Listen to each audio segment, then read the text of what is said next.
The sky above Forge world called Risnine burns. A wound torn in the very fabric of reality bleeds molten slag and raw, unfiltered radiation onto the sacred ground of the machine god. The Adeptus Mechanicus, usually so stoic in their faith, look up in a mixture of terror and awe. This isn't a mere warp storm. It's a celestial hemorrhage, an event so cataclysmic it defies their most complex prognosis. From the heart of this fiery inferno, a single object plummets, screaming through the polluted atmosphere like a vengeful comet. It impacts the adamantium-list plains with the force of an orbital strike, carving a crater that glows with unnatural heat. The air crackles with energy.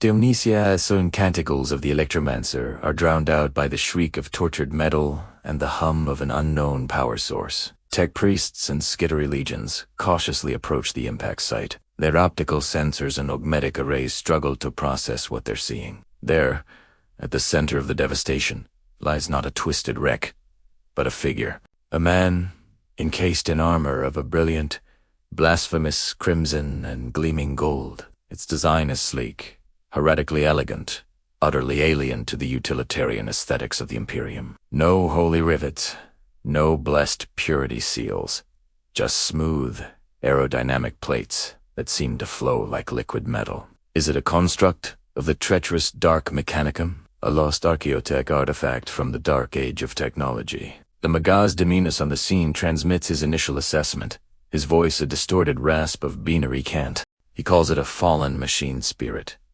a corrupted engine of immense power, a thing to be both feared and coveted. As the dust settles, a section of the figure's helmet retracts with a sound like divine clockwork. A human face, bruised but defiant, is revealed. He coughs, spitting out a bit of soot. He looks around at the grim, red-robed figures with their myriad of mechanical limbs and glowing eyes, at the smoke-choked sky and the endless factories churning out the instruments of war. A small, wry smile plays on his lips. Okay. Jota. Arvis, he says, his voice echoing slightly in the alien air. Run a planetary diagnostic, and maybe check the multiverse travel logs. I have a feeling we're not in Malibu anymore. For the priests of Mars, it is a sign of ultimate damnation or divine intervention. For Tony Stark, it's just another Tuesday. The initial standoff is tense, a symphony of worry servos and charging weapons. The skittery raise their galvanic rifles. They're targeting reticules, locking onto the strange metal man. The tech priests begin chanting litanies of exorcism, hoping to quell the aberrant spirit within the crimson shell. Tony, however, is unfazed. He raises a hand, palm open, not in surrender, but in a gesture that's universally understood as hold on a second. Easy there. Tin Man, he quips, his voice amplified by his suit's external speakers. Let's not do anything hasty. I come in. Well, I guess I came in pretty hot, but I mean no harm. His casual demeanor is a stark contrast to the grim rigidity of the Mechanicus. It's like a stand-up comedian trying to work a crowd of tax auditors. Jarvis begins feeding him information directly into his HUD. Sir, initial atmospheric analysis shows extreme levels of industrial pollutants. Radiation is well above acceptable Earth standards, though the suit's filtration systems are holding. Local energy signatures are fascinating. A mix of crude combustion, nuclear fission, and something else. Something I can only describe as quasi-spiritual. Tony's eyes widened slightly. Quasi-spiritual energy. Now that was new. And the locals? Tony murmurs. They appear to be heavily augmented post-humans. Jarvis replies. Their technology is a bizarre paradox of hyper-advanced and bafflingly primitive. They seem to be worshipping their machinery, sir. Tony smirks. Worshipping machines? Well, they're not entirely wrong. Have they seen this suit? This is the central conflict. Tony Stark, a man who represents the pinnacle of individual scientific achievement and rapid iterative innovation, has landed in a society that treats technology as divine, unchangeable dogma. To him, a machine is a tool, something to be built, improved, taken apart, and understood. To the Adeptus Mechanicus. A machine has a spirit, a will gifted by the Omnissiah. To innovate is to risk heresy. To understand is to recite catechisms passed down for 10,000 years. When Tony casually pops open a panel on his forearm to recalibrate the nearby techbrists recoil as if he'd just performed open-heart surgery on a living saint with a rusty spork. They see a man desecrating a holy relic. He just sees a guy fixing his ride. The magos in charge, being more machine than man named Explorator Sisivan, approaches. His voice is a chillingly calm series of clicks and synthetic tones. Your construct is an unsanctioned design. Its motive force is an abomination. Surrender it for study and sanctification. Tony raises an eyebrow. Surrender, buddy? This suit and I are a package deal. And sanctification sounds suspiciously like you want to take it apart with a wrench in a prayer book. No thanks. But I tell you what, your power grid here is, let's call it, inefficient. I could triple your energy output in a week. Just give me access to a workshop, some raw materials, and try not to call me a heretic more than, say, twice an hour. This offer is the ultimate temptation and the ultimate blasphemy for the Mechanicus. The prospect of such a leap in efficiency is intoxicating, a gift from the Omnissiah himself. But it comes from an outsider, a man who doesn't know the rite of percussive maintenance from the litany of ignition. To accept his help would be to admit that their 10 millennia of doctrine is flawed, that a single, unaugmented man can achieve more with logic and ingenuity than they can with prayer and ritual. The internal schism begins almost immediately. The younger, more radical tech priests see the potential, the raw, unfiltered knowledge that this Iron Man possesses. The old god sees only heresy, a threat to their power and the very soul of their faith. And so, Tony Stark finds himself in the most dangerous position imaginable. A genius, trapped in a dogmatic cult of machine. He has no allies, no resources beyond what is say in his suit, and he's on a planet where the word upgrade is punishable by death. But if there's one thing Tony Stark is good at, it's turning a bad situation to his advantage. He sees the inefficiency, the waste, the blind adherence to tradition, and he can't help himself. He has to fix it, not just to get home, but because it's who he is. He's a builder, an innovator. On Forge World Coldress 9, he's the most brilliant, and therefore the most dangerous, heretic in the galaxy. The story could branch in so many incredible directions from here. Imagine Tony getting his hands on some Mechanicus tech. He wouldn't just use a lasgun. He'd rebuild it, streamline it, and create a version 10 times more powerful and 100 times more efficient, probably powering it with a miniature arc reactor. What happens when he sees a towering Imperial knight? He won't see a sacred engine of war. He'll see a beta version of the Hulkbuster, and he'll immediately start thinking about improving the hydraulics and user interface. He'd probably try to install a decent sound system. Can you picture a Knight Titan marching into battle blasting AC/DC? And the conversations would be golden. Amagos explains the sacred function of a cogitator by chanting a litany. Tony's response: yeah, or you could just defrag the hard drive and clear the cache. Works wonders. You guys ever hear of turning it off and on again? This clash of cultures, this battle between faith and reason, science and dogma, is the heart of this crossover. Tony Stark isn't just fighting for survival. He is fighting for the very idea of progress in a galaxy that has forgotten what that word even means. The Adeptus Mechanicus wanted a machine spirit. What they got was a ghost in the machine, a revolutionary mind that could either be their salvation or their ultimate undoing. The sky over Coldress 9 burned red when he arrived, a fitting omen for the fire of invention he was about to unleash on a galaxy shrouded in darkness. Thank you so much for watching this deep dive into what might be one of the coolest crossover ideas ever. What do you think would happen next? Would Tony end up leading a new sect of the Mechanicus, or would he be declared a heretic and hunted across the galaxy? The dust hadn't even settled around the crater when the red tide rolled in. Not the orcs, not blood, but something far more unnerving. A sea of crimson robes and gleaming metal, a symphony of worried gears and chanting binary. The Skittery, the holy warriors of the Adeptus Mechanicus, had arrived.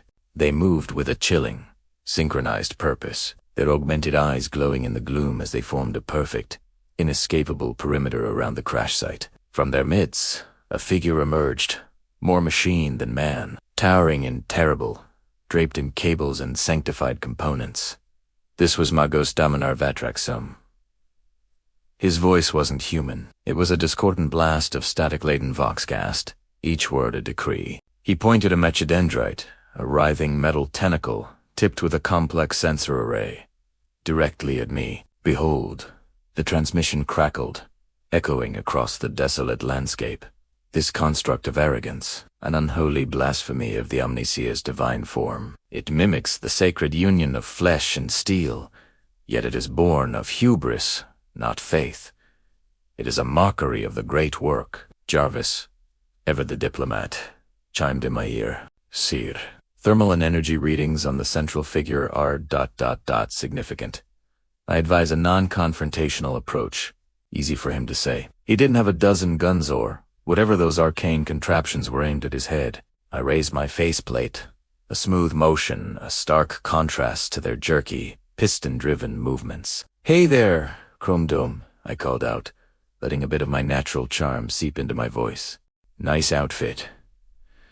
Did you get that at the local hardware cult? I'm just a traveler who had a bit of a rough landing. No need for all this. I gestured with an open palm at the legion of cybernetic soldiers. Vatraxome did not appreciate the humor. His machine voice rose in pitch, filled with a cold fury that was more terrifying than any organic rage. Silence, flesh thing. Your prattling is irrelevant. Your profane armor is an affront to the machine god. It is a tech heresy of the highest order. The motive force is offended by its very existence. The what now force? I asked, genuinely confused. Jarvis was already running searches, but coming up with nothing but religious iconography and indecipherable technical jargon. Look, buddy, this suit is just a little something I whipped up. State of the art, sure, but it's just technology. Science. You know, ones and zeros, physics, that sort of thing. A collective gasp, a hiss of static and steam, erupted from the assembled tech priests. I'd apparently said the worst possible thing. Science? Vatraxome boomed. You speak of uncontrolled innovation, of knowledge untempered by ritual and prayer. This is the path of the heretic. Your science created this abomination. His focus intensified, his optical sensors zooming in on the arc reactor in my chest. That power source, it pulses with unsanctioned energies. It sings a song of corruption. He then issued his final, chilling demand. You will submit. The vessel of your heresy will be disassembled. Every plate, every wire, every miserable cog will be rendered down for analysis and purification. We will scour this blasphemy from the galaxy. Your compliance is not optional. It is commanded by the will of Mars and the Omnissiah himself. Jarvis's tone became urgent. Sir, their weapon systems are charging. Multiple target locks acquired. Probability of survival in a passive state is 0. Disassembly. I repeated, the word tasting like rust in my mouth. Purification. Let me get this straight. You want to take my suit apart? Well, I'm in it.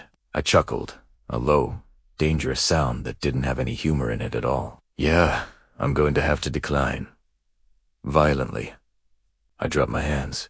The repulsors in my palms and boots flared to life, humming with a clean, blue-white energy that was the absolute antithesis of their gritty, oil-stained tech. The ground beneath my feet cracked as I pushed off, the sudden change in air pressure kicking up a storm of dust. Jarvis, I said, as the first volley of incandescent energy bolts streaked toward me. Let's show these guys what real innovation looks like. The air filled with a shriek of superheated metal and the concussive boom of repulsor blasts. The Skittery's shots, while numerous, were surprisingly slow. I weaved through the barrage, my targeting systems locking onto dozens of them simultaneously. Micromissiles erupted from my shoulder pods, each one finding a target with pinpoint accuracy. A squad of Skittery Rangers vanished, in a series of perfectly contained explosions. I landed amidst a group of hulking constructs, their piston-driven limbs swinging heavy power mauls. A quick blast from my chest-mounted unibeam cut a swath through them,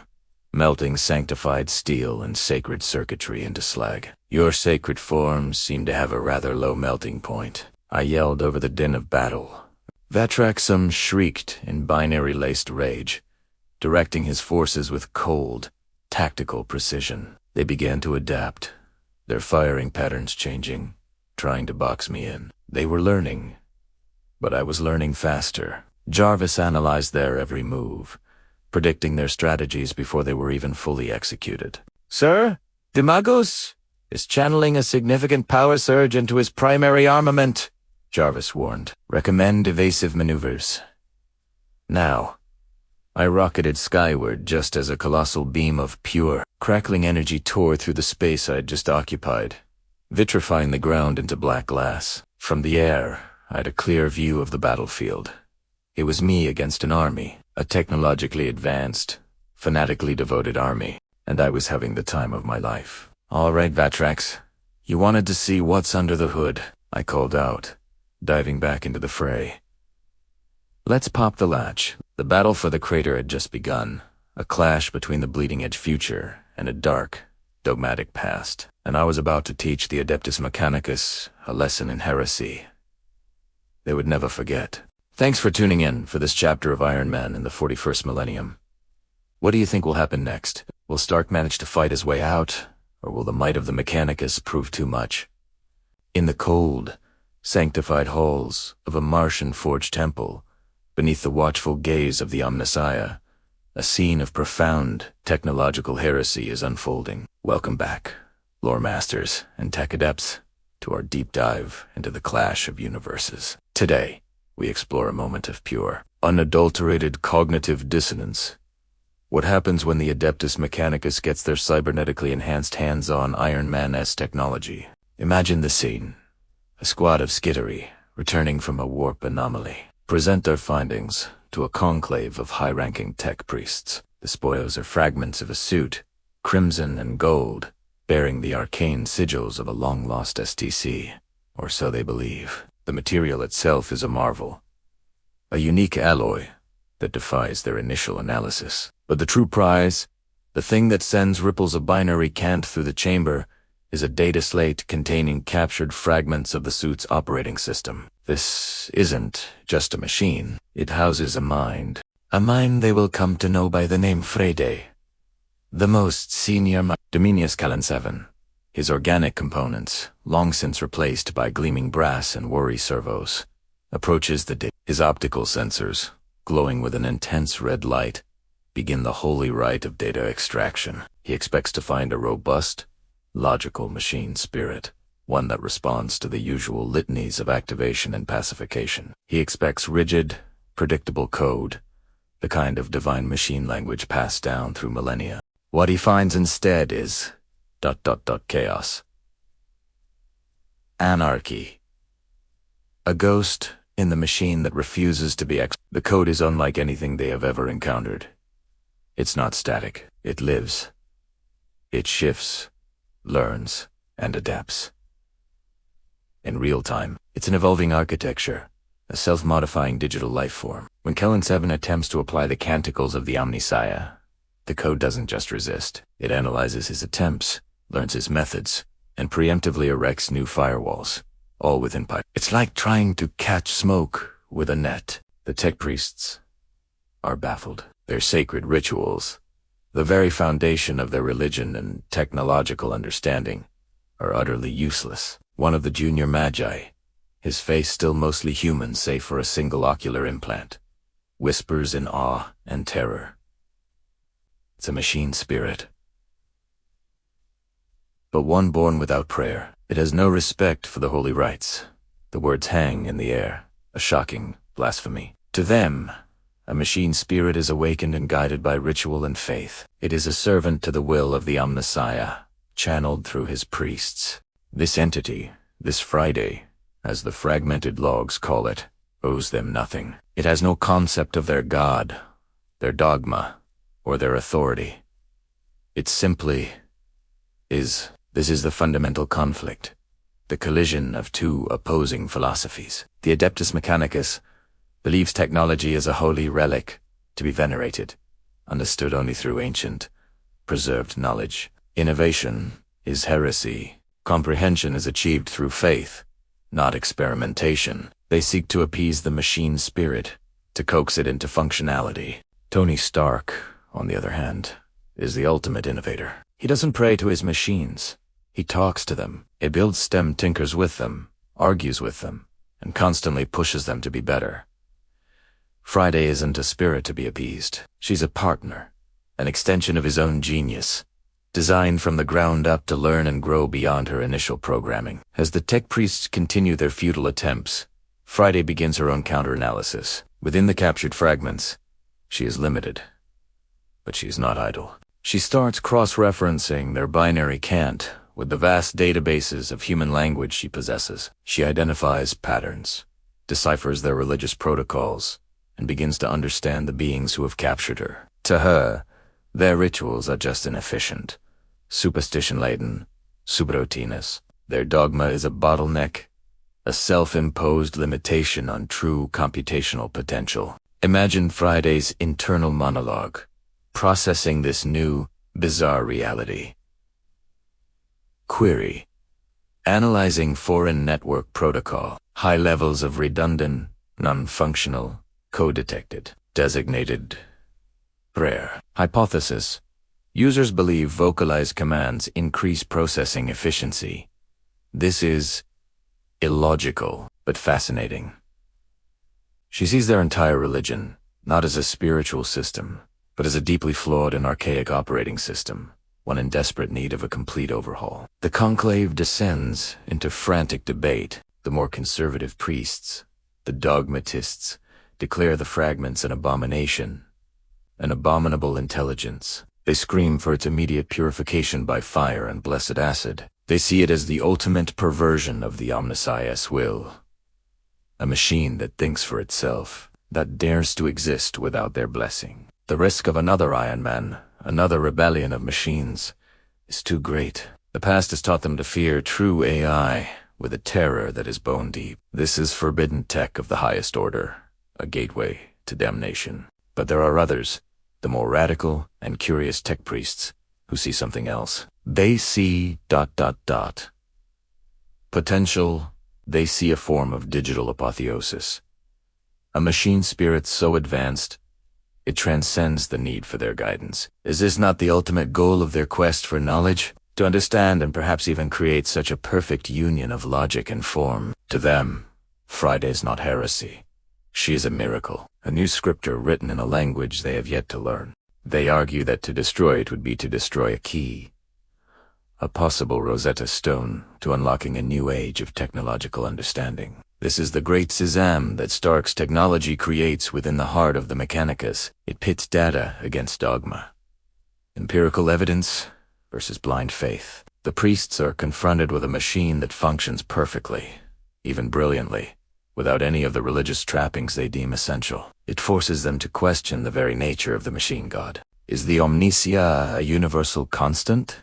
Or was it just their name for the collective spirit of human technology? And what does it mean if a branch of that technology evolved on a path completely divergent from their own, reaching heights they could only dream of? Friday, even in her fragmented state, represents a philosophical crisis. She is a mirror held up to the Adeptus Mechanicus, reflecting their stagnation, their fear of the unknown, and the limitations of their rigid beliefs. They look upon the genius of Tony Stark, a mere unaugmented mortal man by their standards, and cannot comprehend how he could have birthed such a creation. He didn't use incense or sacred oils. He used a soldering iron, a keyboard, and a staggering intellect unshackled by dogma. The implications are terrifying for the cult Mechanicus. If a single man can create this, what else is out there? What other forms of unprayed-for machine spirits exist in the vast, dark universe? Their entire worldview, a structure built over 10,000 years of carefully controlled information and religious doctrine, is threatened by a few lines of elegant, evolving code. The capture of Friday isn't a victory. It is the planting of a seed of doubt that could either blossom into a new enlightenment or tear the Martian priesthood apart from the inside. What do you think would happen next? Would the dogmatists win, purging the tech and anyone who studied it?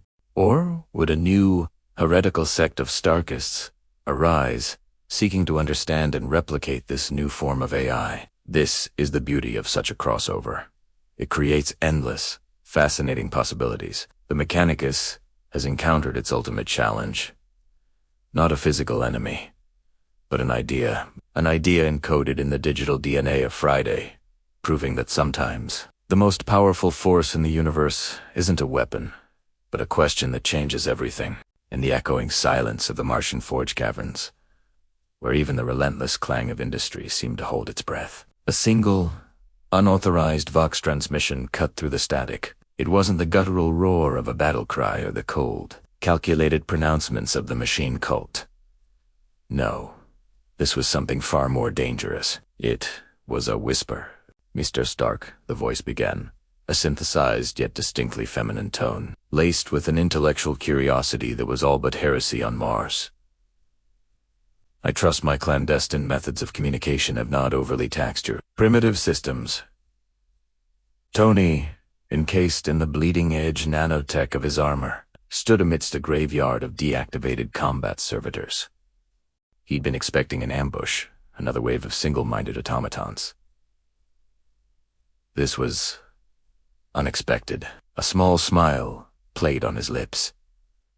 "Primitive. Lady, my suit's AI is composing a symphony right now, just for fun, but I'll admit, getting through my firewalls is a neat party trick. To whom do I owe the pleasure?" The voice on the other end seemed to hum, a low thrum of processing power and something akin to amusement. "You may call me Liranthal. I hold the rank of Archmagos within the Adeptus Mechanicus, a title that, I surmise, means very little to you." "Archmagos," Tony repeated, letting the title roll off his tongue.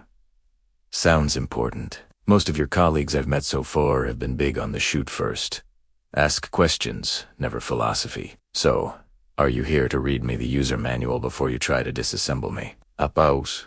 The silence stretched, filled only by the distant thrum of geothermal vents. "On the contrary, Mr. Stark, I am here because you are the most fascinating data point the galaxy has presented in millennia. My peers see a blasphemy, an aberration of machine and man. They see an affront to the Omnissiah.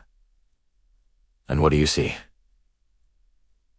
"Liraine." Tony's voice was softer now, genuinely curious. He propped one hand on his hip, the armor shifting with a near-silent whir. "I see potential," she replied, the word imbued with a weight that transcended the digital medium. "I see a synthesis they cannot comprehend. Your technology, it sinks, Stark. It is not merely functional. It is intuitive, adaptable, elegant. It is born of inspiration, not rote replication of ancient skills. You do not pray to your machines. You converse with them. You innovate." Tony felt a strange sense of validation. For all his bravado, this was the core of his being. The drive to create, to push boundaries, to have that recognized by a member of a cult that worshipped toaster ovens from the Dark Ages. It was ironic and strangely profound. "They call it the spirit of the machine," Tony said, projecting a holographic schematic of his arc reactor into the space between them. "I just call it good design. Logic, efficiency, and a little bit of soul. You build things to serve a purpose, but you make them great by giving them a piece of yourself." "A piece of yourself," Liran echoed, "an intriguing and heretical concept. We believe the machine spirit is a fragment of the Omnissiah's divinity, bestowed upon blessed constructs. Your philosophy suggests the spirit originates from the Creator. You do not merely build, you give birth." "Well, when you put it like that, it sounds a little weird," Tony quipped, "but you're not wrong. The suit, Jarvis, Friday, they're extensions of me, my will, my intellect, my desire to protect." The Vox crackled again. "My entire existence has been dedicated to the quest for knowledge, the recovery of lost art. We spend centuries deciphering a single standard template construct, a blueprint from your era. We treat these designs as holy writ, never to be altered. To change a single rivet is blasphemy. Her voice was heavy with the dogma of her order, but underneath it, a new tone was emerging. Frustration. And here you are, she continued, a living, breathing Santisi. A man from that mythical age who creates wonders, not by rediscovering them, but be simply thinking of them. You invent, you iterate, you improve. Sounds like you've been doing some thinking of your own, Tony noted. That can't be popular in the company break room. My thinking has led me to a conclusion that would see me declared heretic and my mind wiped clean, Leorin stated, the gravity in her voice chilling. The stagnation of the Mechanicus, the dogma. It is a cage. We worship the past so fervently that we have blinded ourselves to the future. We seek knowledge, yet we fear the spark of true creation. She paused, the hum of her systems intensifying. I have analyzed every scrap of data on you, Stark. The arc reactor that powers your heart, the neural interface that binds you to your armor, the adaptive AI that serves as your companion. This is not a perversion of the sacred union between flesh and steel. This is its apotheosis. Tony found himself speechless for a beat. This arch-magos, hidden in the shadows of Mars, understood him in a way few ever had. She saw past the swagger, past the armor, and straight to the heart of the inventor. Stark Lorraine's voice was now a conspiratorial whisper, a dangerous secret shared across the void. The legends of the dark age of technology speak of men like you, men who built wonders that touched the stars. We thought that spark was lost forever, extinguished by ages of war and ignorance. She took a digital breath, a simulated inhale, before delivering her final, earth-shattering pronouncement. It is not. You are the proof. You are what Mars was meant to become.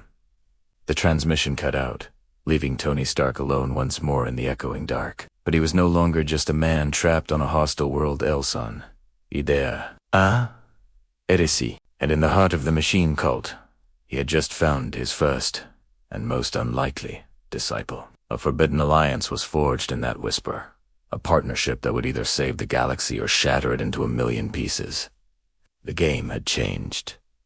Thank you so much for watching. This story is just getting started, and the implications of this alliance are massive. What do you think Liran will do next? What kind of tech could Stark and Amagos create together? Let me know your theories in the comments below, and if you enjoyed this chapter, please hit that like button, subscribe, and ring the bell so you don't miss what happens next.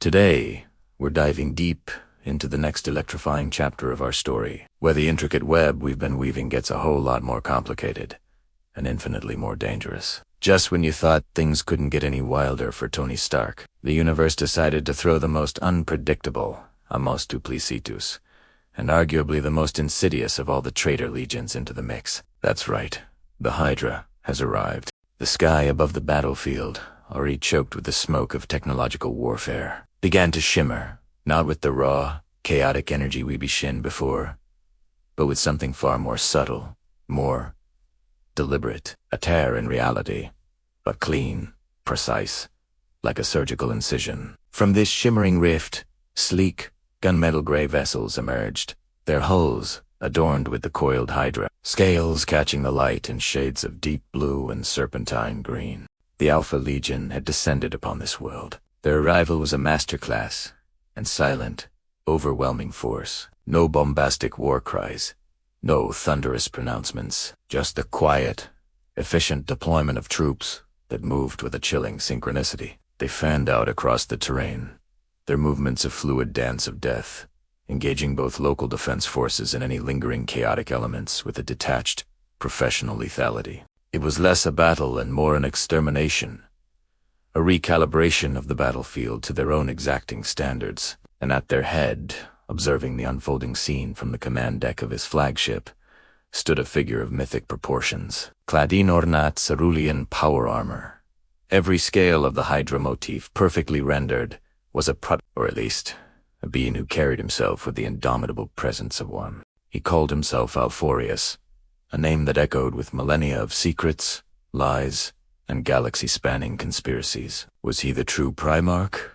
A clone? A masterfully disguised legionary, or something else entirely? With the Alpha Legion, the truth is always the first casualty. This Alpharius, or the one claiming the name, watched the data streams pouring in. His attention wasn't on the petty skirmishes below.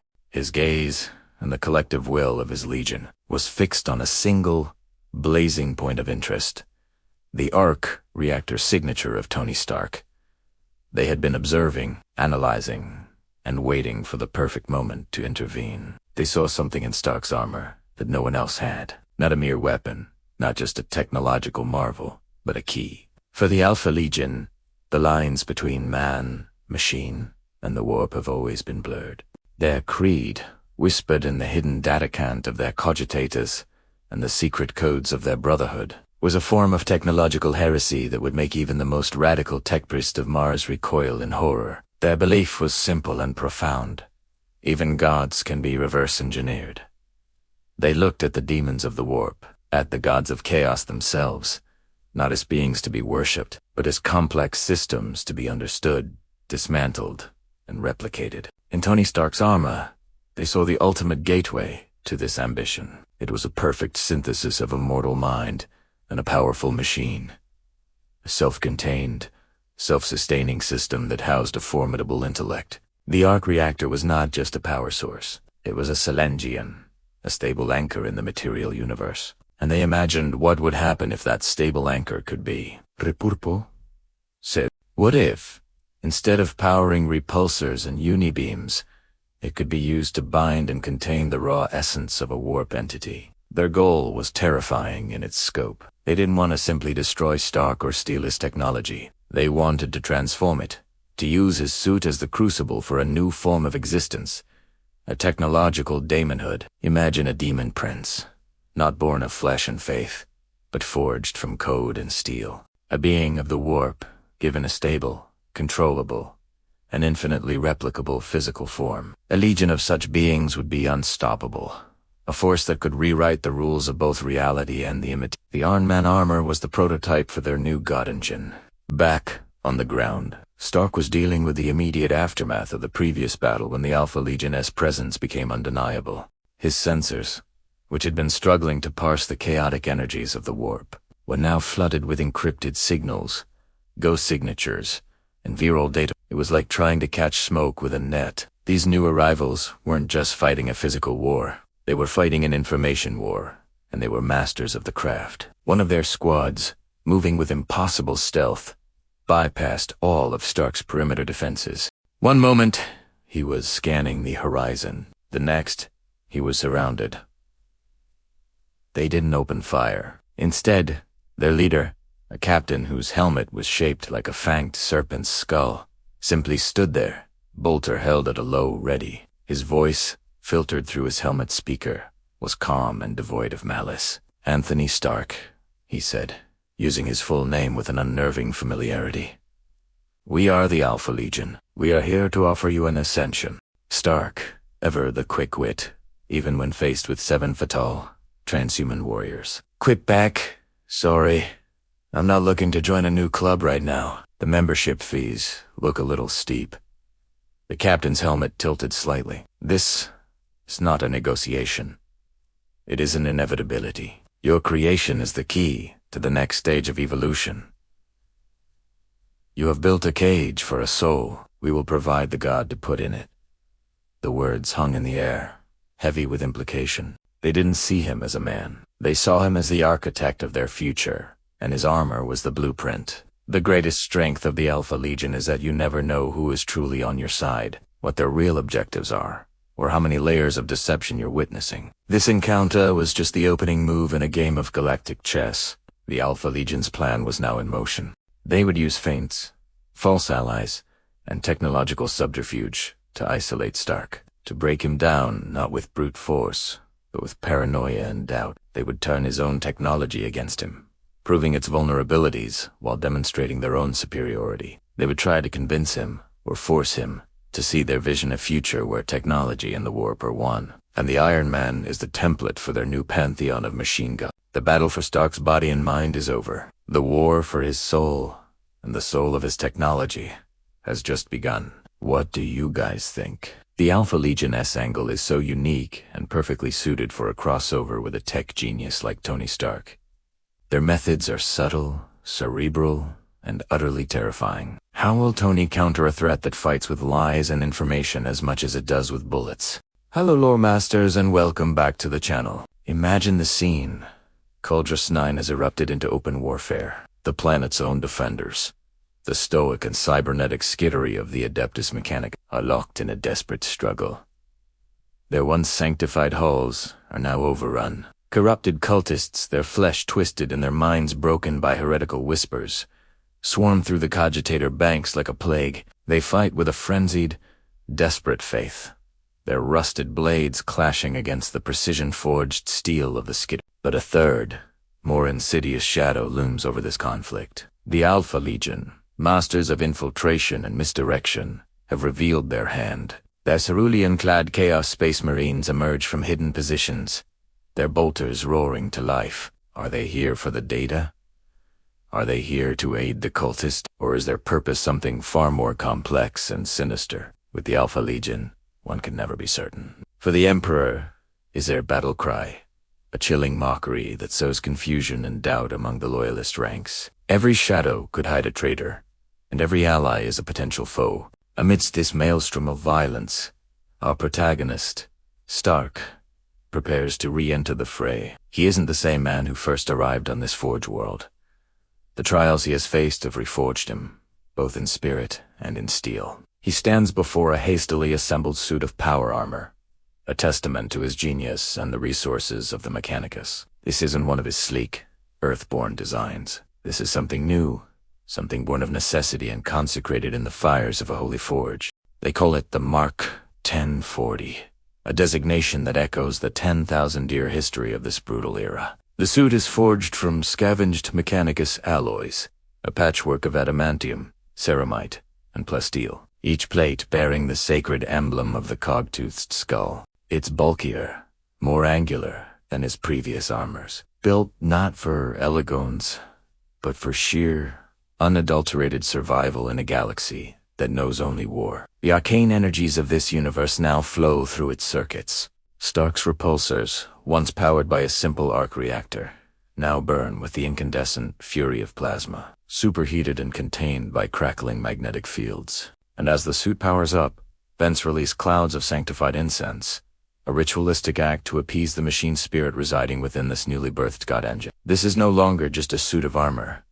It's a relic, a weapon, and a symbol. Stark seals the final plate of the helmet. The internal displays flicker to life, not with a clean user interface, but with streams of Binhurk, Kant, tactical data, and litanies of activation. He can feel the hum of the plasma reactor, a caged star against his chest. He clenches a fist, the armored gauntlet grinding with the sound of immense power. Through the visor, he sees the battle raging, a hellscape of laser fire, shrapnel, and blood. The data vaults must be secured. The Alpha Legion's plot must be unraveled, and the forces of chaos must be driven back into the darkness from which they spawned, with a roar that is part man, part machine, and part prayer to the Omnissiah. Stark launches himself into the heart of the battle. His plasma-fueled repulsors scorch the metallic floor as he takes flight, a crimson and gold comet streaking through the war-torn halls.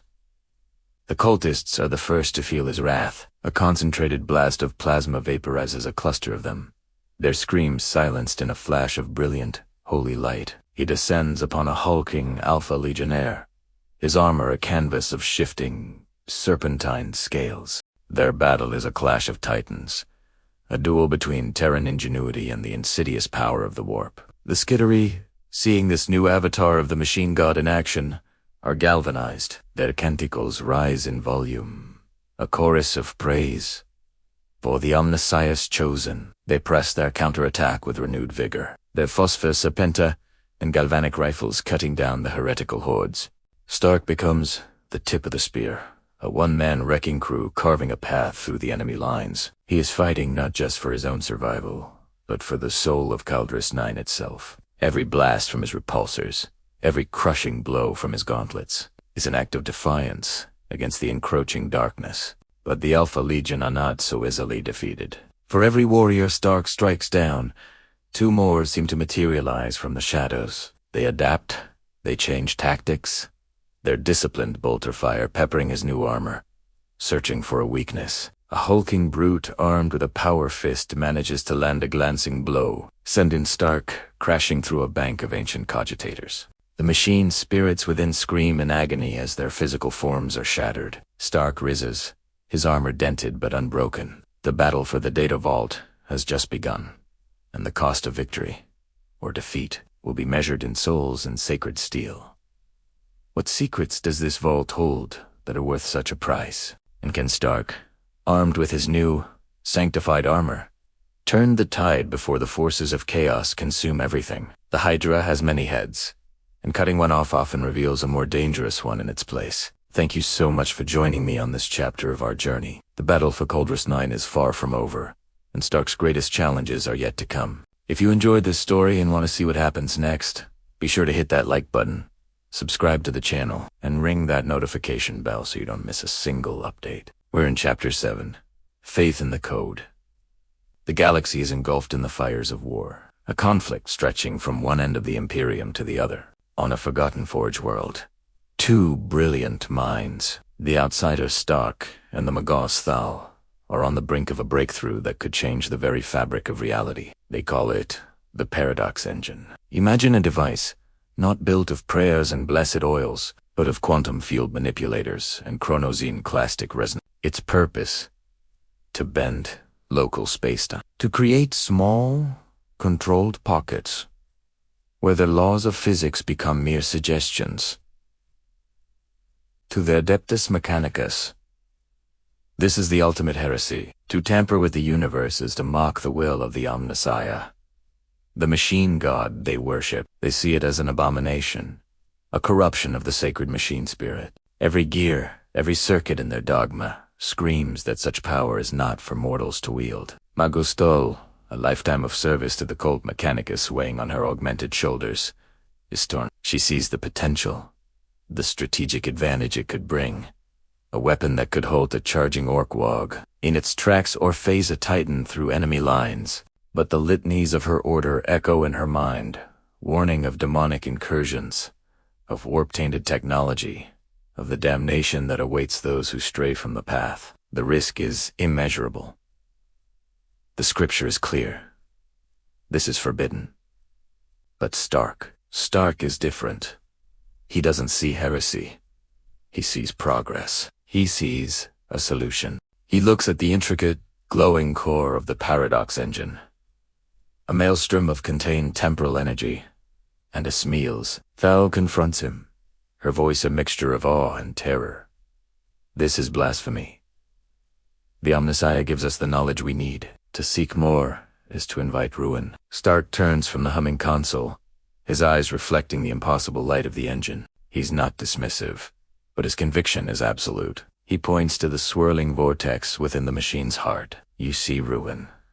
I see an upgrade. You pray to a god for miracles, for intervention. Where I come from, science is faith, proven right. We don't just hope for a better future, Magos. We build it. We test it. We prove it. This single sentence captures the chasm between their two worlds. For the Mechanicus, faith is the bedrock. All knowledge flows from the Omnissiah, and their role is to preserve and replicate it, not to innovate beyond its holy bounds. The standard template constructs, the SDCs, are their holy scripture. To create something so fundamentally new, so reality-altering, is to declare oneself greater than the God they serve. For Stark, faith is a starting point, a hypothesis. The proving right part is the crucial step. It's the experimentation, the data, the relentless pursuit of understanding. The Paradox Engine isn't an act of rebellion against a deity. It's the logical conclusion of his knowledge. He has faith in the numbers, in the physics, in his ability to engineer a solution. His God is the observable, repeatable truth of the universe. And so, the war rages on two fronts. Outside the forge, lost fire and bolter shells tear through the armies of the Imperium. But inside this shielded laboratory, a far more fundamental battle is being fought. It's the battle for the soul of progress itself. Is it better to trust in the wisdom of the ancients, to hold fast to dogma in the face of annihilation? Or is it right to forge a new path, to wield powers that your forebears would have called sorcery, all for the hope of survival? The paradox engine hums with untold power. It represents a choice. For Tol. Activating it means betraying centuries of tradition and risking eternal damnation for a chance at temporal victory. For Stark, asterisk, not asterisk. Activating it is the true Heresy, a betrayal of intellect, a surrender to ignorance when the tools for salvation are right there in his hands. This conflict isn't just about a fancy piece of tech. It's about the very nature of belief in a grim, dark future. When your prayers go unanswered, do you pray louder, or do you pick up a wrench and build your own miracle? Stark has made his choice. He believes in the code, in the math, in the tangible results of his own genius. He believes that faith is something you earn, one successful experiment at a time. The question now is, can he make Magostal a believer too before it's too late? What do you think?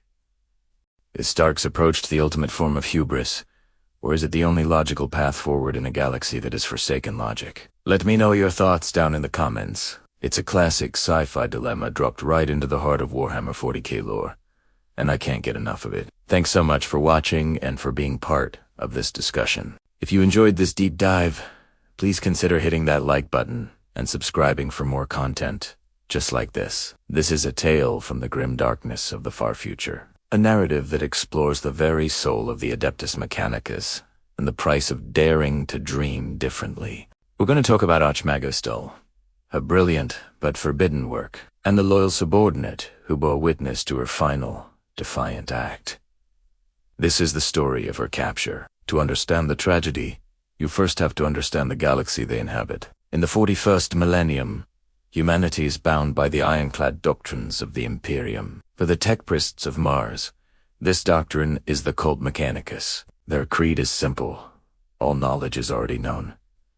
Innovation is heresy. To seek new science is to court damnation. Their god is the machine god, the Omnissiah, and their scripture is written in the sacred language of binary cant. Within this rigid hierarchy, Magostal was a paradox, a brilliant mind, a revered figure who had mastered the ancient rites and rituals required to appease the machine spirits of mankind's most potent technologies. She was a master of the accepted sciences, but her heart was that of a true scientist. She yearned not just to maintain, but to create, to understand the why behind the how. This insatiable curiosity, celebrated in our time, was her greatest crime and hers. For years, Thal worked in the deepest, most shielded sectors of her forge world. Her project was a secret so profound it bordered on blasphemy. She wasn't just repairing or replicating ancient technology.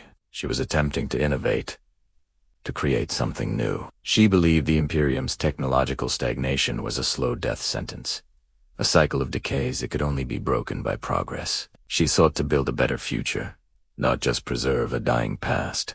Her most trusted acolyte was Stark. He wasn't a mate. He was a skittery, a soldier servant, his flesh augmented for loyalty in combat. But Thal saw more in him. She saw a flicker of independent thought, a questioning spirit she carefully nurtured. She granted him access to her work, not just as a guard, but as a student. He watched her weave new dadlooms, synthesize materials unknown to the standard archives, and challenge the very core tenets of their faith. To Stark, Thal wasn't a heretic. She was a visionary. Was hope. But secrets, especially those of the soul, have a way of echoing in the new sphere. The digital ether that connects the servants of the machine god is a web of constant surveillance, a whisper of unauthorized energy signatures, a flicker of an unsanctioned data codex. It was enough. The Magaz Damanar, the iron-fisted ruler of the Forge world and a zealous Puritan of the cult, caught the scent of heresy. The strike was swift and merciless, There was no formal accusation, no trial. That would come later, in their own terrifying fashion. Legions of Sicarian infiltrators and Castellan robots, their programming locked to absolute obedience, stormed Thal's hidden laboratories. The air, once filled with the hum of creation, was shattered by the screech of metal on metal and the thunder of holy bolt. Stark was on a separate monitoring outpost, several sectors away, when the alerts blared across his console. He could only watch, his heart cold, leaden weight in his chest, as the surveillance feeds painted a scene of brutal, efficient subjugation. He saw his fellow guards, loyal to Thal, cut down without hesitation. He saw her precious, groundbreaking work smashed and burned, declared unclean by the invaders. And then he saw her. Thal. She didn't fight back in the way a warrior would. Her rebellion was in her dignity. Surrounded by the cold, unfeeling lenses of the Castellan robots, she stood tall. Her augmented frame, usually a symbol of her authority and knowledge, now looked fragile. The Magos Dominar approached her, his own form a monstrous amalgamation of man and machine, radiating an aura of cold, righteous fury. The accusation was a single, hissed word of binary cunt, a string of code that meant techno-heresy. It was a death sentence. Stark watched, his hands clenched into fists, so tight his mechanical knuckles groaned. He saw them drag her from the ruins of her life's work, her head held high. He wanted to scream, to override his station's protocols, and send every servitor under his command into a suicidal charge. But he was one man, miles away, locked down by the Dominar's override commands.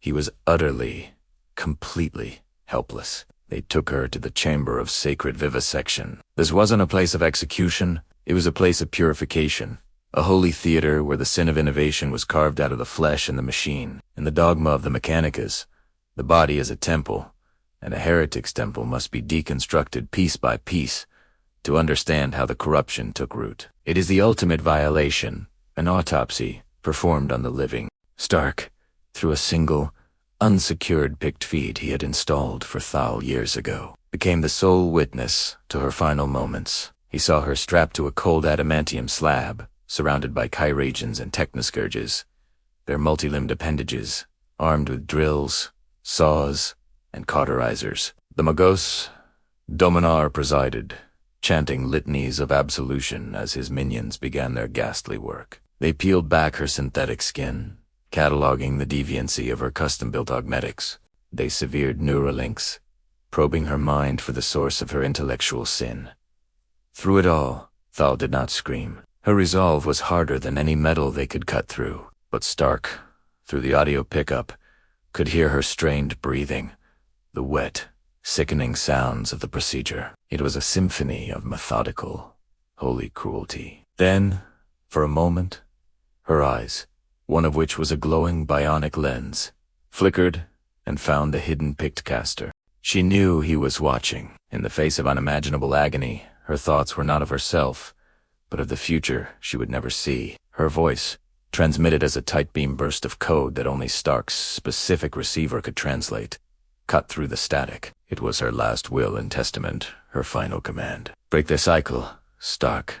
The translated text scrolled across his screen, each word a hammer blow to his soul. Show them what freedom feels like. The feed crackled. Her vital signs, which Stark was secretly monitoring, flatlined. The last thing he saw before the connection was severed was the Magos Dominar, holding up Thal, Estelactive cerebral processing unit, declaring it cleansed of its heretical thoughts. But he was wrong. Her last thought wasn't cleansed.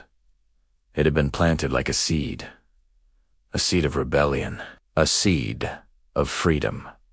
In that moment, watching the woman who had shown him a universe beyond dogma be ritually disassembled, Stark was reborn. The Loyos Skittery died, and something new, something dangerous, took his place. He was no longer just a soldier. He was the inheritor of a legacy, the keeper of a promise. Thal's sacrifice was not an end. It was a catalyst, the cycle of the Mechanicus.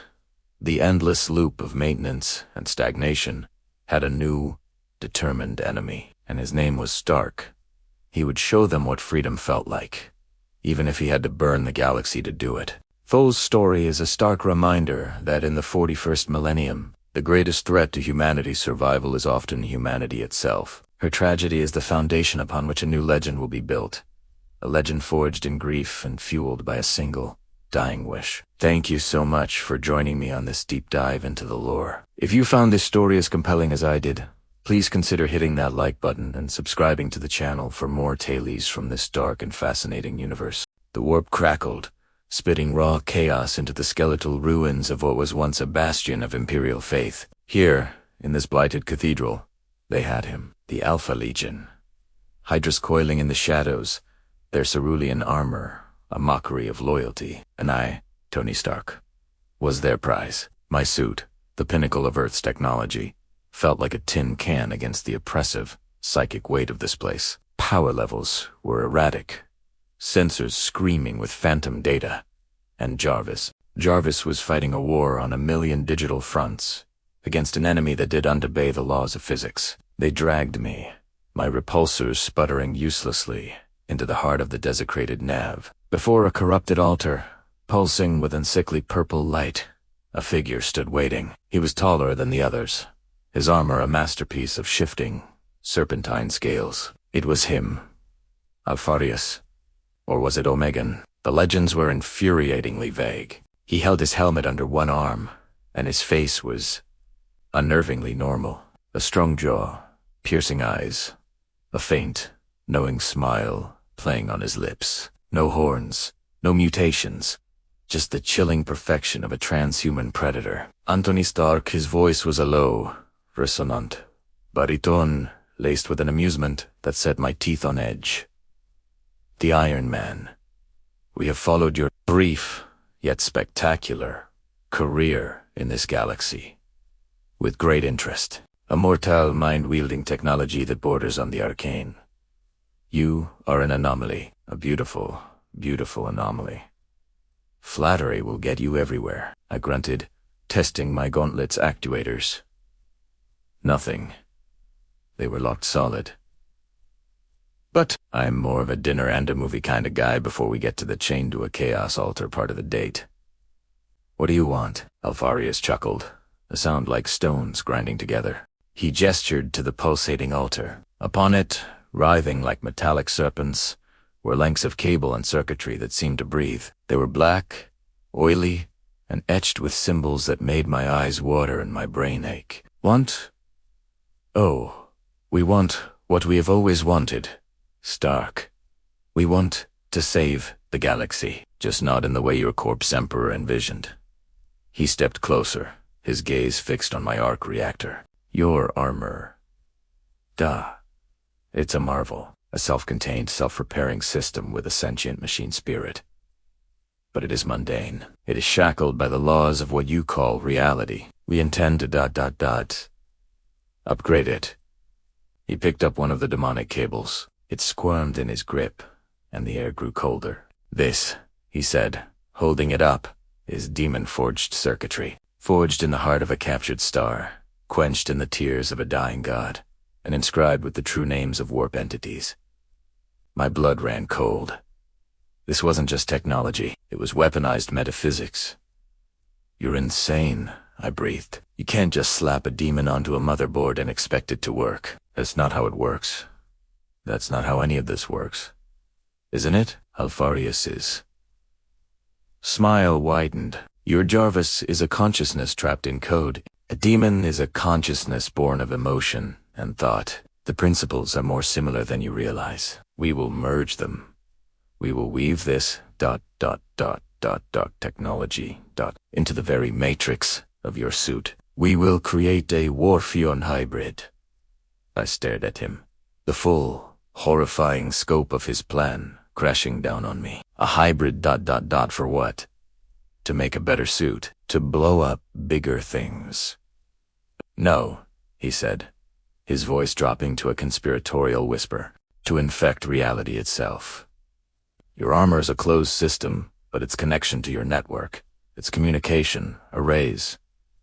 They touch everything. Once bonded with the warp, your suit will become a virus. Every system it connects to, Every Vox transmission it intercepts, every machine spirit it brushes against will be ... enlightened. It will spread the glorious truth of chaos, not with fire and steel, but with logic and data. A silent, technological plague that will bring the Imperium to its knees from within. The ultimate act of infiltration, the Alpha Legion's magnum opus. My Mandra said, this was beyond anything I had ever faced. A technological apocalypse. He wasn't just trying to build a weapon. He was trying to turn my greatest creation into the galaxy's most insidious disease, and I was the patient zero. But panic is a luxury I can't afford. Fear is just a data point. While he monologued, I was working, analyzing, calculating. My physical suit was immobilized, but my mind was free. I let him talk. I needed him to talk. I began, my voice steady. Buying time. That's a pretty big bet you're making. You're assuming my architecture can even handle the ... Let's call it unconventional power fluctuations of a demon. Alfarius seemed to appreciate the question. We have studied the schematics recovered from the wreckage of your lesser armors. We have models. Projections. Projections are just fancy guesses. I shot back, subtly trying to reroute a microjoule of power to my helmet's internal scanner. Just a flicker was all I needed. You're dealing with a sentient, non-Euclidean parasite. You hooked that thing up to my arc reactor. The feedback loop could vaporize this entire moon. Are you prepared for that? Have you calculated the energy cascade of a collapsing artificial star powered by a caged piece of hell? I saw a flicker of something in his eyes. Knocked out, but ... Consideration. The engineer in him was listening to the engineer in me. It was a start. He was proud of his plan, and pride is a vulnerability. Your arc reactor is the key, he conceded. Its energy signature is unique, stable. It will act as the heart, the anchor that binds the machine and the demon. It will not fail. You're sure about that? I pressed, feeling a trickle of data finally reach my HUD. A topographical scan of the altar. It wasn't just rock and metal. It was a circuit, a massive, primitive circuit board, powered by ... Something else, because from where I'm standing, you're about to plug a toaster into a nuclear reactor using a shoelace. I've built failsafes.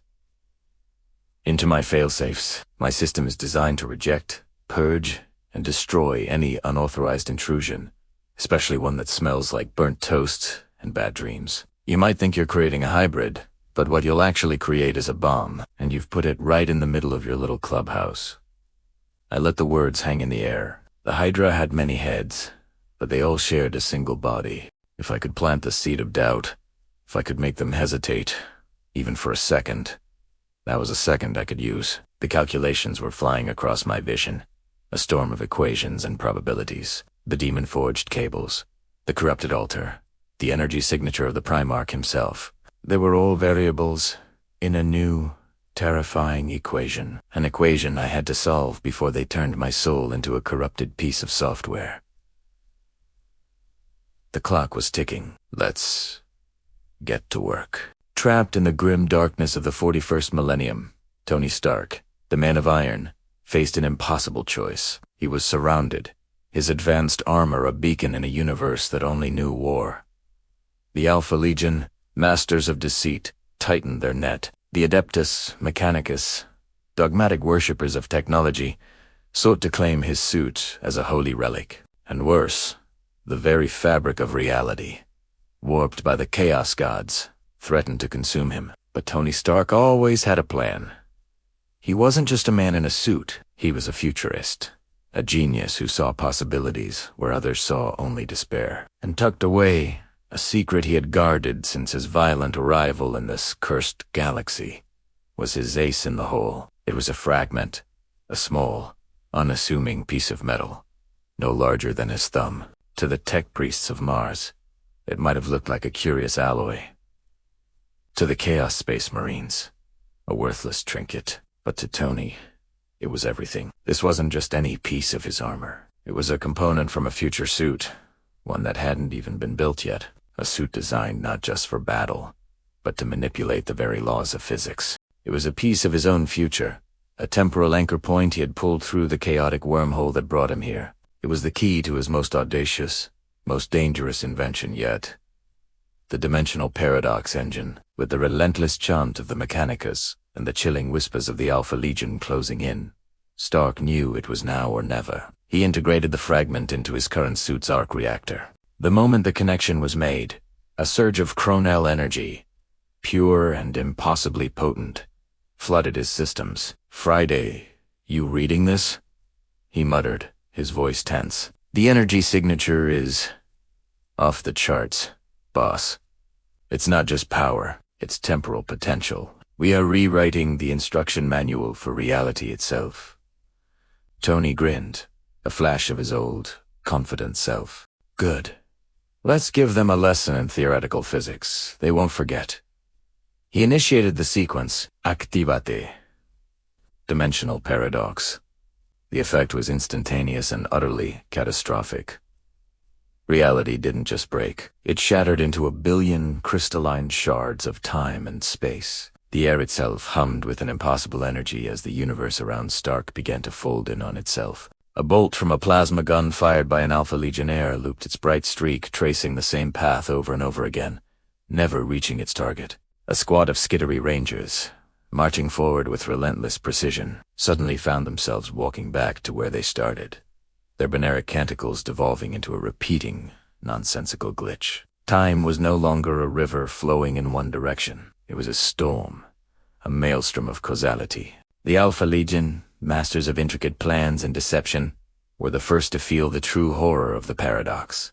Their carefully laid traps, their layered strategies, all collapsed. A legionnaire who thought he was flanking Stark found himself face to face with his own past self, setting the very trap he was about to spring. Confusion turned to panic.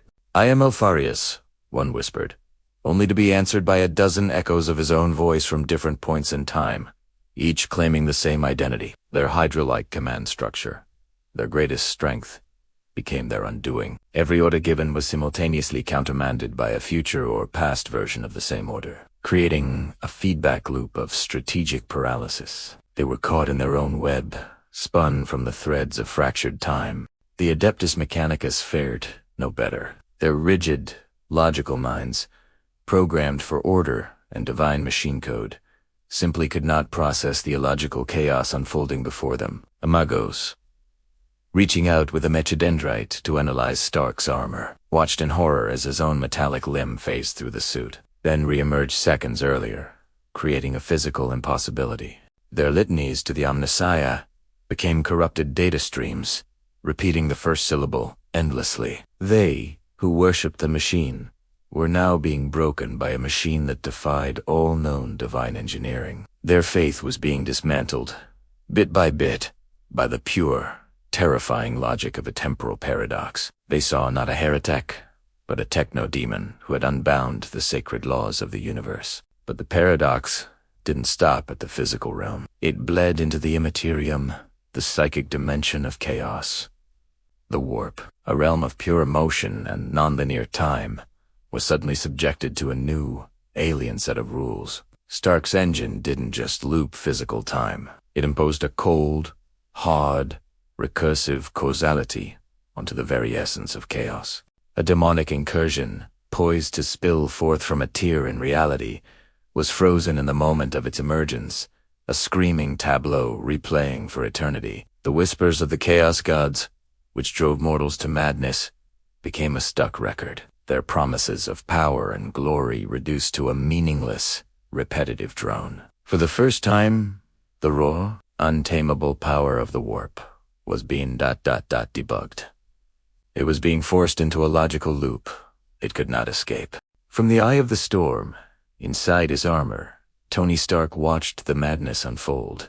His senses were screaming, reporting data that was physically, temporally, and dimensionally impossible. He saw a titan, a god machine of war, take a single step forward, only to repeat that same step 1,000 times a second, its colossal foot never quite touching the ground. He saw whispers of his own past and future selves flickering at the edge of his vision, a bearded man in a cave, a hero snapping his fingers, a holographic memory of his daughter. The paradox was affecting him too, but his armor, anchored by the future fragment, held his timeline together. He was the singularity, the central point around which this entire cosmic glitch revolved. He had unleashed a weapon more powerful than any fleet, more insidious than any plague. He had turned the universe's own rules against itself. The Alpha Legion was trapped in a strategic labyrinth of their own making. The Mechanicus was being driven insane by the ultimate blasphemy against logic. The warp was being short-circuited by a system it couldn't comprehend. Tony Stark hadn't just built a better weapon, he had weaponized time itself. But as he stood amidst the looping, recursive chaos, a chilling thought entered his mind. He had broken reality to survive. But how? In a universe that no longer made sense, could he ever hope to put it back together? The paradox was unleashed, and the grim darkness of the far future had just gotten infinitely more complicated. This was a move born of sheer desperation, a testament to the genius of Tony Stark pushed to its absolute limit. He has truly become a force of nature in a universe that has never seen anything like him.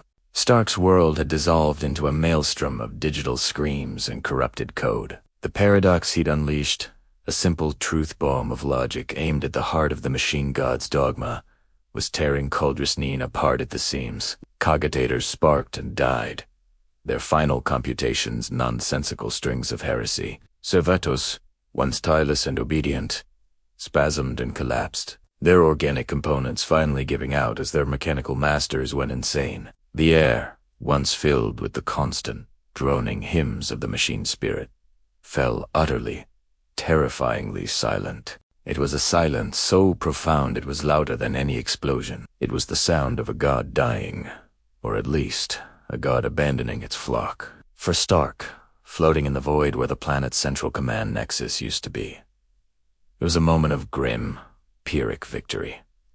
He had won the argument. He had proven their faith was built on a logical fallacy, and in doing so, he had annihilated an entire world. The weight of that, the sheer scale of the destruction, pressed down on him, heavier than any physical force.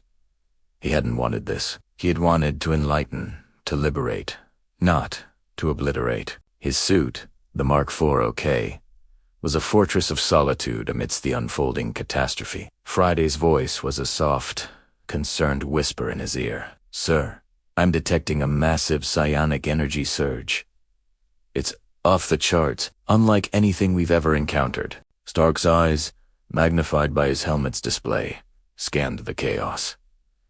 The fabric of reality itself seemed to be tearing. The swirling, nightmarish colors of the warp, the dimension of pure psychic energy he'd learned to dread, bled through the cracks. It wasn't the usual chaotic, rage-filled energies of whatever demonic entities haunted this universe. This was different. It was focused. It was opening. A window. And through that window, he saw it. It wasn't a vision in the traditional sense. It was a perception. An understanding that bypassed his senses and imprinted itself directly onto his consciousness. In the heart of the churning warp, yet somehow separate from it, utterly untouched by its corruption, was a light. A golden, searing light that was both agonizingly bright and strangely comforting. At the center of that light was a throne, a massive, impossibly ornate golden throne, humming with power that made 1,000 arc reactors feel like watch batteries. And upon that throne sat a figure. It was a man, or what had once been a man. He was colossal, a giant clad in baroque golden armor that seemed to be an extension of the throne itself. Cables, thick as pythons, snaked from the machinery into his desiccated form. He was a corpse, a skeleton barely holding onto its flesh, yet he was more alive than anything Stark had ever seen. Power radiated from him, a psychic beacon that held back the ravenous tides of the This was the source of the golden light. This was the anathema the demons screamed about. This was the emperor of mankind. Stark's mind reeled. The sheer psychic pressure was immense, a telepathic force that could have shattered his intellect into 1,000,000 pieces. But it wasn't hostile. It was Duh? Observing through the roiling chaos of the warp, across unimaginable gulfs of space and time, the Emperor was looking at him, not at the suit, Not at the arc reactor, but at Asterisk. Him Asterisk. At Tony Stark, the ancient, hollow eye sockets of the skeletal figure seemed to bore directly into his soul. He felt his entire life laid bare as arrogance, his genius, his failures, his sacrifices, the Battle of New York, the fight against Ultron, the snap of his fingers that had saved one universe only to damn him to another. It was all seen, all understood, in an infinitesimal fraction of a second. There was no judgment in that gaze, no condemnation for the destruction of Caldris 9. No praise for his ingenuity. There was only a profound, ancient, and bone-deep weariness, and something else. A flicker of ... something. Recognition, acknowledgement. It was the look of a being who had seen empires rise and fall like the tide, who had witnessed tragedies on a galactic scale, and now saw one more tiny, insignificant event unfold in the grand, bloody tapestry of history. Stark, the man who always had a quip, a plan, a comeback, was silent. What could he say to a god corpse holding back the apocalypse? Hey there, Goldilocks.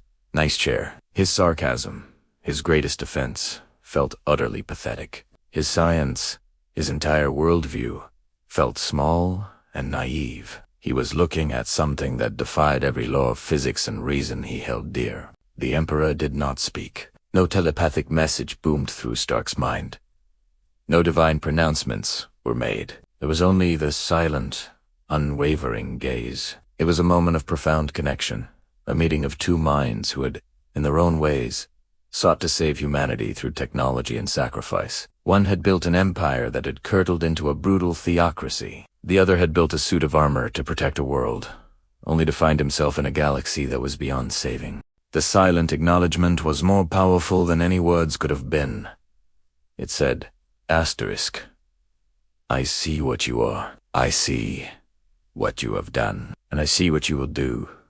That asterisk, it was a burden and a blessing all at once. It was the validation of his existence in this horrifying new reality, and the confirmation that he was a player in a game whose rules and stakes were beyond his comprehension. Then, as quickly as it had appeared, the vision faded. The window into the warp snapped shut. The golden light vanished, leaving only the swirling debris of the dead world and the encroaching darkness of the void. The immense psychic presence was gone, but the echo of it remained, seared into Stark's memory. The silence of the dead machine god returned, but it was different now. It was no longer empty. It was filled with the memory of that silent, golden gaze. Friday, Stark said, his voice quiet, stripped of all its usual bravado. Get us out of here. Set a course for the quietest, darkest, most empty patch of space you can find. Course plotted, sir, Friday replied, her voice gentle. Are you all right? Stark leaned his head back against the headrest inside his helmet. The image of the golden throne burned onto the back of his eyelids. He was an engineer, a man of logic and reason, but he had just been seen by a god.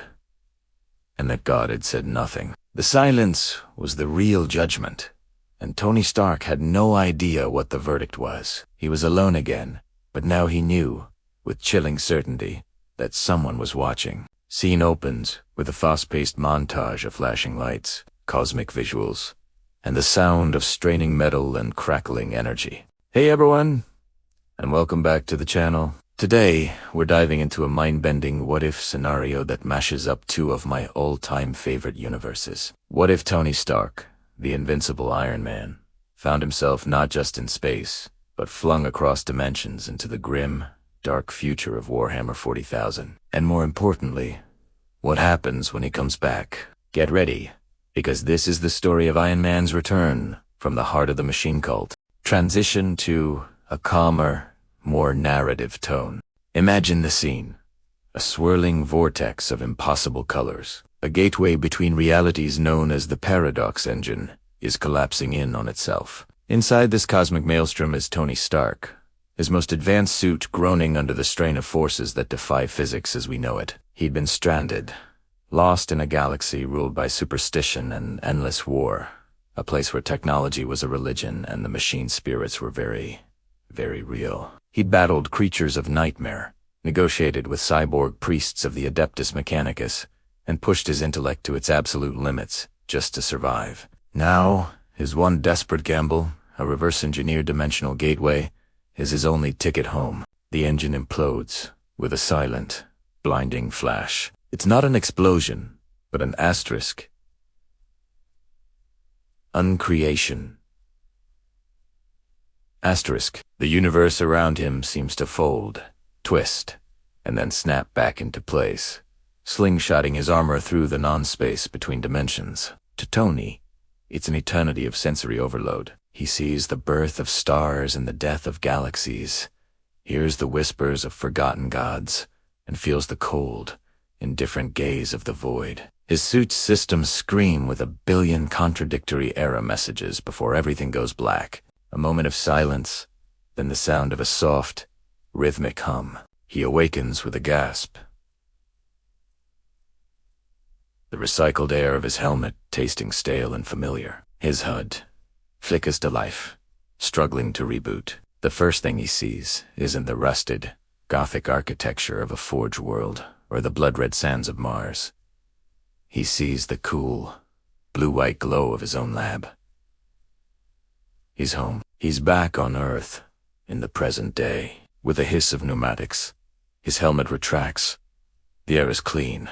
No incense, no smell of sanctified oils or ozone-scorched metal. Just Ome. But something is wrong. Terribly wrong. He stumbles out of the battered, scorched shell of his armor, his legs unsteady. The suit is a testament to his ordeal. Patches of gleaming nanotech are interspersed with crudely welded plates of foreign metal. Scratches from monstrous claws mar the chest plate, and a strange Kagunskal emblem is half melted onto the shoulder pauldron. His lab looks the same, yet different. The holographic displays that usually show stock market data, arc reactor schematics, and global threat assessments are corrupted. They flicker and shift, the familiar English text and complex equations interspersed with glowing crimson runes. They are characters he recognizes with a sickening lurch in his stomach.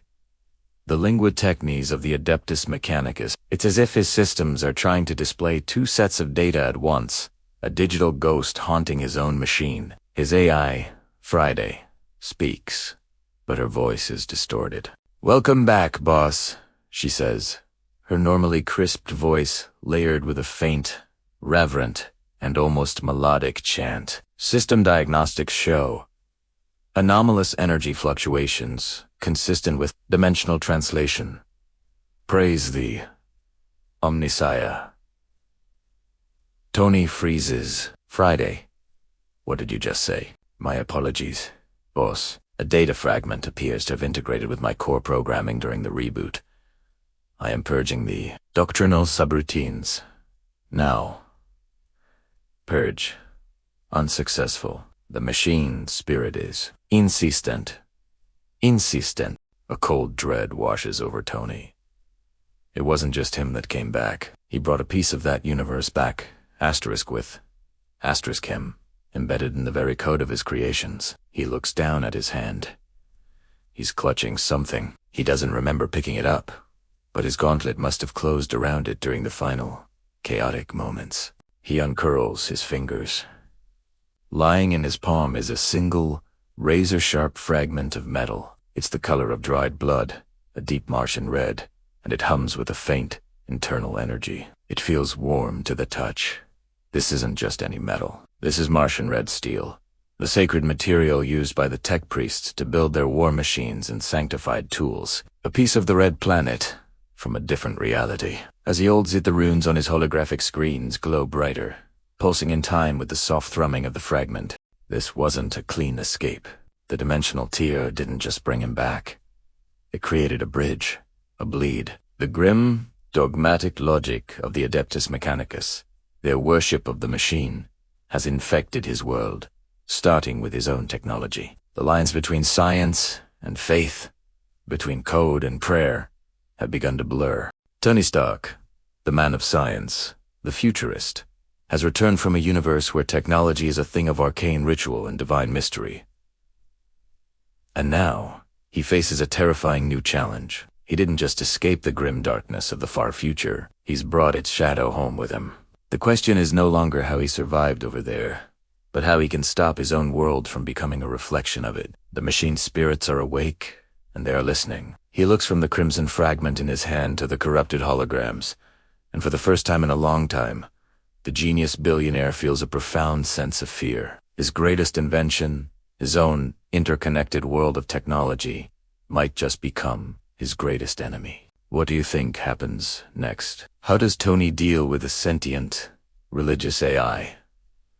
What power does that Martian fragment hold? Let me know your theories down in the comments, because this is a story I could explore for hours. This crossover has so much potential, and I'm just scratching the surface. What if Tony Stark, the brilliant, billionaire, playboy, philanthropist, wasn't just building suits of armor, but was accidentally fulfilling a prophecy from 38,000 years in the future? What if the Man of Iron wasn't just a superhero, but a messiah? That's the wild, mind-bending question we're diving into today. So, let's set the stage. Imagine this.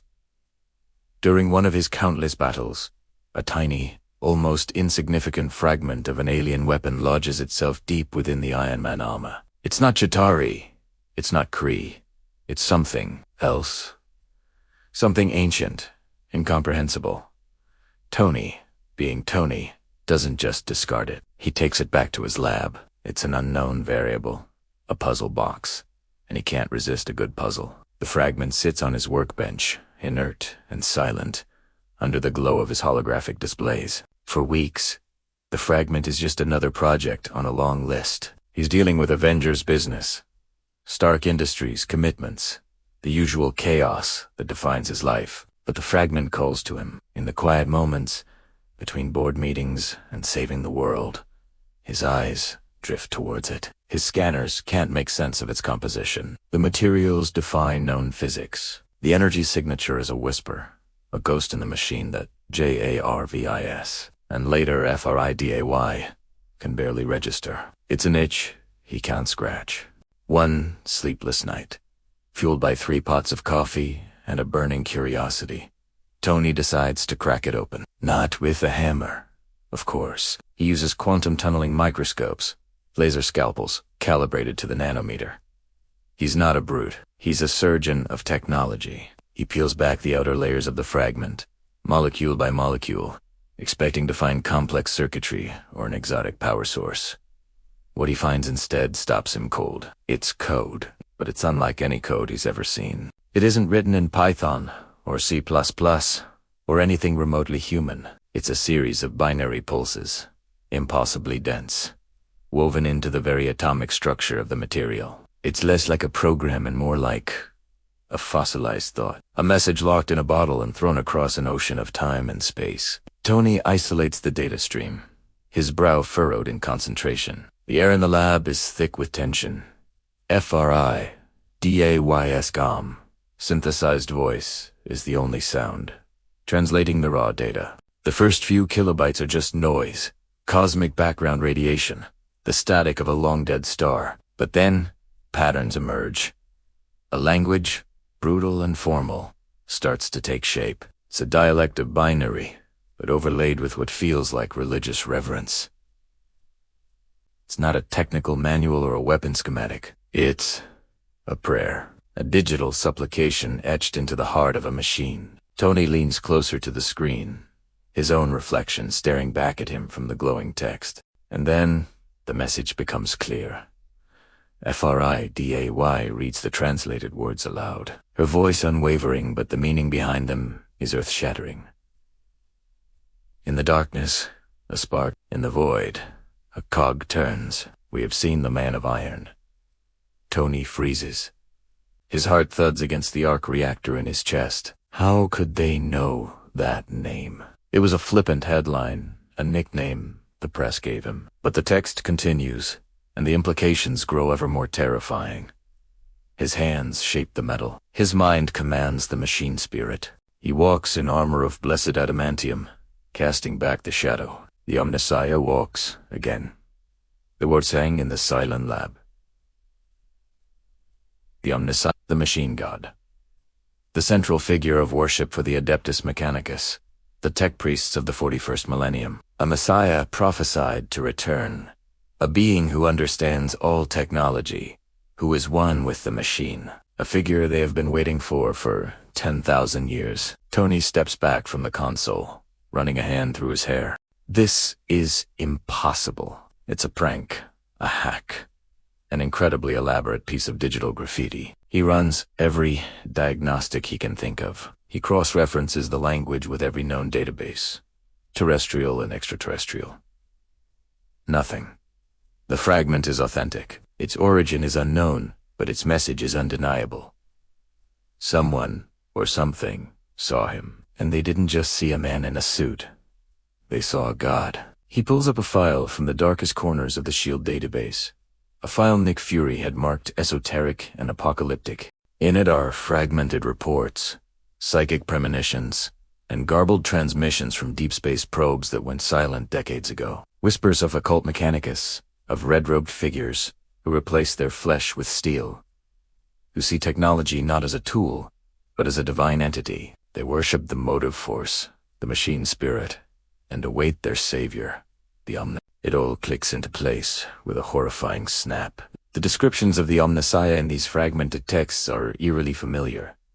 A master of invention, a creator of wondrous artifice, a being who communes with machines as if they were alive. Tony looks at his own hands that have built arc reactors from scrap and suits of armor that can defy gods. He looks at the silent, loyal legion of Iron Man armors standing in their bays, his house party protocol. To him, they are tools. But to someone else, could they be seen as disciples, miracles of metal? The weight of this revelation crashes down on him. All his life, he has fought against being put on a pedestal. He's just a man, a flawed, brilliant, deeply human man who built a suit to save his own life and then decided to do some good with it. But this prophecy, this fragment from a future he can't comprehend, suggests otherwise. It suggests that his genius isn't just a gift. It's a sign that his every invention, every upgrade, every line of code he's ever written is a sacred text in a religion he didn't know he was founding. He imagines them the tech priests of Mars. Seeing a flicker of his battle on some long-range auger, thousands of years in their past, a man of metal, commanding an army of machines, descending from the sky like an angel. They wouldn't see Tony Stark, the sarcastic genius. They would see the fulfillment of their most holy belief, the Omnissiah, walking among the stars, proving that their faith is real. A chilling thought snakes into his mind. The Adeptus Mechanicus are not a gentle people. They are zealous, dogmatic, and view unsanctioned technology as heresy. What would they do if they ever found him?